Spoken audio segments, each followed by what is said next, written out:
Baudrier va me rejoindre à présent. Elle est fondatrice et CEO de Smatchy. Alors, Maud, c'est une triathlète et aussi et surtout une serial entrepreneuse. Alors, allez, on va aller la chercher. On y va. On va chercher Maud. Voilà, la triathlète et serial entrepreneuse. La voici. Installez-vous, Maud. Maud Smatchy, c'est votre tout dernier bébé. Vous me parlez de votre application. Bonjour. Bonjour. Vous m'en parlez? Avec grand plaisir. C'est une application pour trouver des personnes avec qui faire du sport près de chez soi. Voilà, pour vous qui êtes triathlète, ça faisait sens, c'est ça? Tout à fait. Il n'y avait personne? Vous n'avez pas de copains dans le quartier? Si, mais c'est que je me suis rendu compte qu'il y avait cette démotivation quand tu n'avais pas ton groupe de potes habituel qui était disponible. Et plus tu vieillis, il y a les enfants, il y a la vie de famille, il y a le travail. Et en fait, trouver des gens qui ont la même disponibilité que toi, même si c'est tes potes, c'est pas si simple que ça. Et comment on est sûr que ça va marcher? On n'est jamais sûr, mais par contre, moi je suis sûre d'une chose, c'est que le sport va devenir un vrai enjeu de santé. On sait qu'il y a de plus en plus de personnes qui vont avoir des problèmes de santé liés à la sédentarité.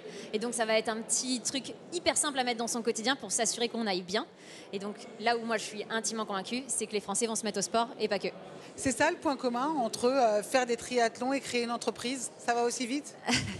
Oui, j'ai tendance à aller assez vite. Alors, par contre, ce qui est intéressant, c'est que le triathlon, c'est très long à préparer et c'est un sport d'endurance où en fait on fait quand même 14 heures d'effort. Donc c'est un peu comme le parallèle où on parle souvent de l'entrepreneuriat en disant c'est pas un sprint, c'est un marathon. J'aurais tendance à dire que c'est même un Ironman pour le coup. D'accord. Dernière petite question, peut-être assez rapide. On apprend des aventures précédentes. Ce n'est pas la première entreprise que vous créez.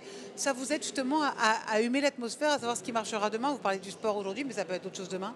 Surtout sur comment bien s'associer avec les bonnes personnes, comment bien choisir ses salariés, à quel moment communiquer sur quoi. Il y a toujours des erreurs, on en fera tout le temps. Et en fait, même je pense que les plus grands entrepreneurs continuent à en faire maintenant. Et l'idée, c'est de savoir s'adapter au fur et à mesure en fonction du marché, en fonction des besoins de ses clients et d'apprendre de ce qu'on a mal fait pour essayer de faire mieux la prochaine fois. C'est très beau en tout cas, merci beaucoup. Merci. Et bon, big numéro 10, Maud Baudrier, serial entrepreneuse, donc fondatrice et CEO de Smatchy, pour aller faire du sport avec les potes du quartier.